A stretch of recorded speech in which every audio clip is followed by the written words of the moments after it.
আমাদের প্রথম গন্তব্যস্থল হচ্ছে গাবতলী থেকে আমরা যাবো হচ্ছে বগুড়া, বগুড়া থেকে সান্তাহার। হ্যাঁ, সান্তাহার গিয়ে সেখান থেকে আবার কোনো অটো টটো নিয়ে তারপরে মানে একদম মূল মানে আমাদের যেখানে আর কি প্ল্যান যেখানে যাওয়ার এখানে যাওয়া। কিন্তু আমরা এখন ট্রেনের জন্য অপেক্ষা করতেছি। প্রথমে আমরা কাউন্টার থেকে গাবতলী হইতে সান্তাহার পর্যন্ত একটি করে টিকিট কেটে নেই, যেখানে আমাদের গুনতে হয় জনপ্রতি মাত্র 15 টাকা। কিছুক্ষণের মধ্যে স্টেশনে আমাদের ট্রেনটা চলে আসে। সবাই তাড়াতাড়ি করে দৌড়ে ওঠার চেষ্টা করে, আমরাও যাই, কিন্তু আমরা ভেতরে জায়গা না থাকার কারণে ব্যর্থ হয়ে যাই। তারপর আমরা বন্ধুরা সবাই মিলে ট্রেনের ছাদে উঠে যাই। ছাদে উঠে দেখি ভেতরে যে রকম ভিড় ছিল ছাদেও ঠিক একই রকম ভিড়, কারণ সকালের ট্রেন হওয়ার কারণে সবাই যাতায়াত করছে ট্রেনে। বাস বা সিএনজির তুলনায় ট্রেনে অনেক যাতায়াত ভাড়া কম, তার জন্য সবাই প্রথম অপশন ট্রেনকেই বেছে নেয়। তারপর দেখতে দেখতে আমাদের ট্রেনটি চলে আসে বগুড়া রেলওয়ে স্টেশনে এবং এখানে এসে স্টপ দেয়। আর এখানে এসে অনেক যাত্রী নেমে যায় এবং ট্রেন অনেক ফাঁকা হয়ে যায়। তারপরে আমাদের গন্তব্য শুরু হয় বগুড়া থেকে সান্তাহার দিকে। তারপর আমরা প্রকৃতির সৌন্দর্য উপভোগ করতে করতে চলে আসি সান্তাহার রেলওয়ে স্টেশনে। তারপর আমরা ট্রেন থেকে নেমে একটু হেঁটে রাস্তায় যাই। যেহেতু আমরা সকালবেলা না খেয়ে বের হই, তার কারণে ট্রেন থেকে নেমে আগে হালকা পাতলা কিছু খেয়ে নেই। আমরা অর্ডার করি ভাত, ডিম এবং সাথে ছিল আলু ঘাটি, যেখানে আমাদের খরচ পড়ে মাত্র 50 টাকা। তারপরে শুরু হয় এখান থেকে অটোওয়ালাদের সিন্ডিকেট। আমরা যাওয়া আসার জন্য রিজার্ভ করতে চেয়েছিলাম, যেখানে অটোওয়ালারা চায় 1200 থেকে 1500 টাকা।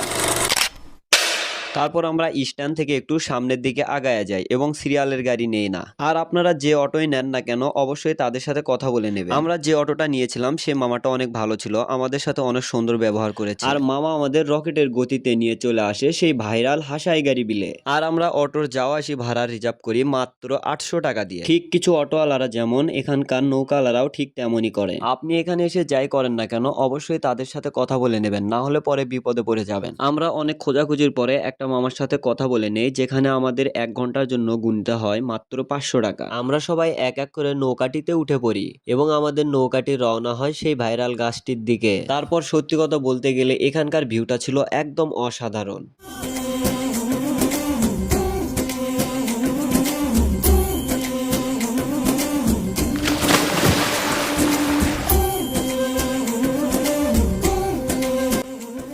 যেহেতু আমাদের আগে থেকেই প্ল্যান ছিল যে আমরা সেখানে গিয়ে গোসল করব, এই জন্য আমরা বাসা থেকে এক্সট্রা এক সেট করে কাপড় নিয়ে গিয়েছিলাম। এই জন্যই আমরা নৌকার ভেতরে আমাদের ড্রেসটা চেঞ্জ করে ফেলি এবং আমরা দেখতে দেখতে চলে আসি সেই ভাইরাল গাছটির দিকে।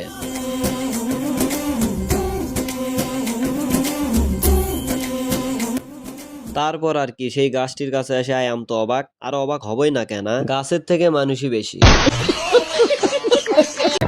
ভাই এটাই হাসা এরিয়া যেটি কোনো গানই আসলো না, ভাইরাল হওয়ার পর কি অবস্থা, এই আর কি, এটাই বাঙালি, কিছু করার নাই।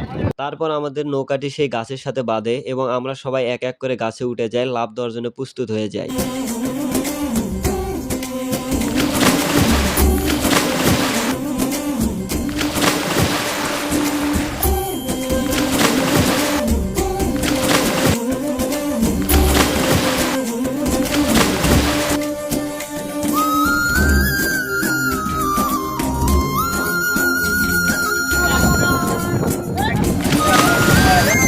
আর সত্যি কথা বলতে গেলে আপনি যদি এখানে যান, তাহলে আপনি যদি এই গাছ থেকে লাফ দিয়ে গোসলই না করেন, তাহলে আপনি কোনো ফিলিংসই পাবেন না। আর পার্সোনালি বলতে গেলে জায়গাটা আমার কাছে অনেক ভালো লেগেছে এবং আমরা যে কয়জন গিয়েছিলাম অনেক সুন্দর এনজয় করেছি এবং আজকের দিনটা ছিল আমার কাছে ভেরি স্পেশাল। সো এভরিওয়ান, আজকের ভিডিও এই পর্যন্তই ছিল। দেখা হচ্ছে পরবর্তী নতুন কোনো ভিডিও নিয়ে। আর আপনি কবে যাচ্ছেন সেই ভাইরাল হাসাই গাড়ি বিলে অবশ্যই কমেন্ট বক্সে জানাবেন। আর এতক্ষণ ভিডিওটি দেখার জন্য সবাইকে ধন্যবাদ।